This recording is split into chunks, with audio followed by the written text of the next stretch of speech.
Good morning, everybody, and welcome to Winchford Community Growers videos. My name is Skillen. I am a lecturer here at SRUC Oatridge campus, and today I am going to show you how to plant up tomato plant. So, for planting up, we would need a tomato plant, a pot, some compost. If you don't have a pot, if you have a full bag of compost like this, you can use that instead. If you don't have a small pot like that, or you can maybe even use a bigger pot as well. So whatever you've got lying about will be acceptable as well. Because during these bizarre times, we have to try and improvise because unfortunately we don't have access to local garden centres. Okay, so with the pot here, we're going to fill it up with some compost. Now this is just a general multi-purpose compost. The multi-purpose compost has all your sort of essential elements in there, which is nitrogen, phosphorus and potassium, and that's also known as NPK. So fill up the planter, the pot like this, and then with your plant here. Now a wee secret is when you're planting tomato plants, always try and make sure that the depth of the pot is roughly about twice the depth of the root system of the actual plant. So maybe just put in a bit too much compost there, so we'll put the plant in and then sit it in the centre like so, and then we'll just fill it up with some compost like that.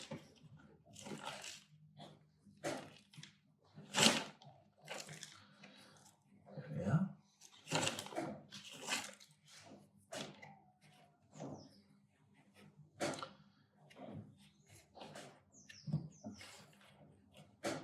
And that's you.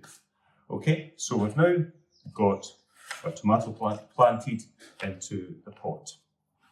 Now what's going to happen is that the plants are obviously going to get taller, and then as the trusses where the fruits will develop will become heavier as the fruits grow and develop.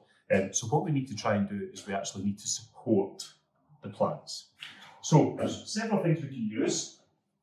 Quite fortunate I've got a few lying about here. Again, improvisation is key here.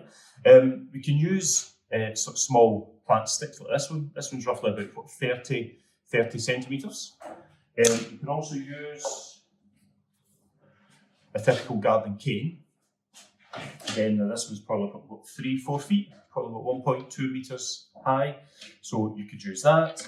If you don't have either of those, then you might have a stick.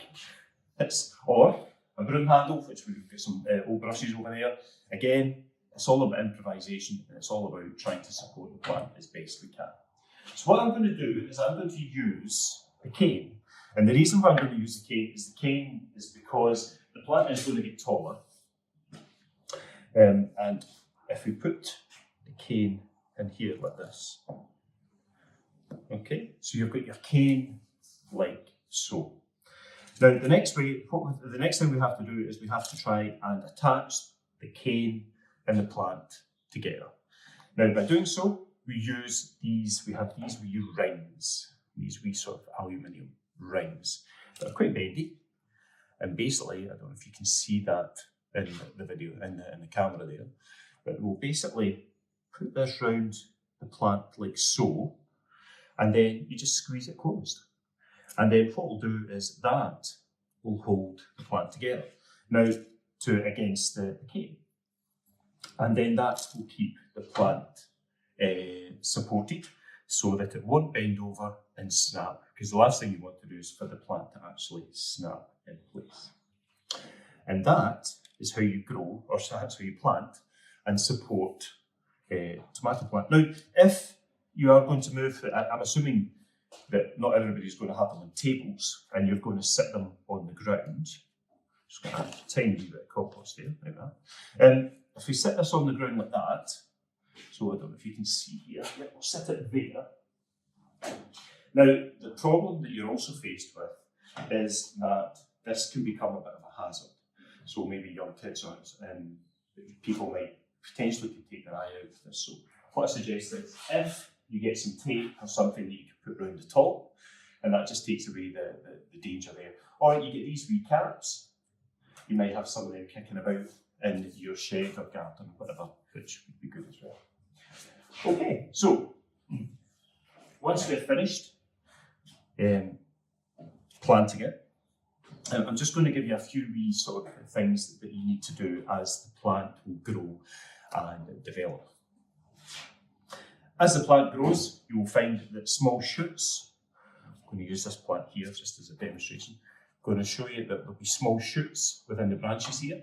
If you can remove these wee small shoots, these wee side shoots, and then what will happen is that all the energy from the plant will grow up the way and put a lot of energy into the actual development of the flowers and the trusses. So that will mean that your fruit will establish and grow. Do not take out the leader, because the leader is at the top here, and that will encourage the plant to grow. Next, about watering. Watering is key in order to be successful with tomato plants. Never ever let tomato plants dry out. That is the secret. You always need to keep them well watered and fed. Now, there are several different types of fertilisers on the market at the moment. Depending on what you have lying about, if you do have access to a supermarket, I was in a Tesco store on Saturday. I noticed that they had some Tomerite, which is probably one of the most common fertilisers for tomato plants. The good thing about Tomerite is that it's high in potassium, and potassium is what's required in order for fruits to develop and grow and flavour up as well. So apply your Tomerite, mix it in your watering can or a jug or whatever, and apply to the actual soil. Okay. If you're storing or if you're growing your tomato plants in your house, what I would strongly suggest is don't just sit the pot on the floor, on vinyl carpet, whatever. If you have a tray of some sort or a plate, then sit the pot on top of the plate, and then that will prevent any water that flows through the pot going to the floor and making a mess. The other thing that we have to think about is temperature. Temperature is key for tomato plants. Now, tomatoes are usually grown in nice warm glasshouses, which with plenty of light and plenty of sunshine. So the two elements there is light. If you can keep them in a sort of really bright location in the house, that would be fantastic. And also temperature. Try not to keep them outside. At this time of year, we've still got problems with frost, and they will get nipped with the frost. If they get nipped with the frost, they probably could end up dying.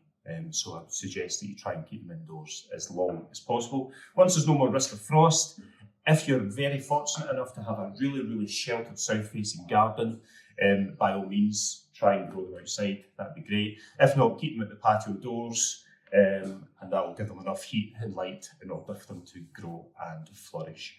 If you've got a greenhouse, even better. But again, make sure that it's frost protected and so that they don't get damaged by any rogue frosts that may occur between now and the beginning of June. Okay, so that's how you would plant a tomato plant in a pot and support it with a cane. Another method that you can use is you can use little pots if you want. Please always ensure, and I don't think I mentioned it earlier, please ensure that there's drainage holes in the bottom of your pot so that the water has the ability to flow out and not keep the pot waterlogged. And that's why I also said to keep it in a tray or on top of a plate so that the water doesn't cascade out all over flooring or carpets or whatever. Another way that we can use to grow tomato plants is by using grow bags. That's another common method. Unfortunately, I don't have any grow bags here, but I have this bag of compost. So basically all you would do for this is with the tomato plant here, you would get a knife or a pair of scissors and cut out a square in the centre of the bag, and then scrape the compost to the side, and then take your plant out the pot like that. Look at the root system there, with nice white roots, fibrous roots there, absolutely stunning, absolutely superb. And then basically put your plant in there and then use it to put your compost together, all right, to hold it together. So we'll pretend that's in the bag, because I don't want to open the bag.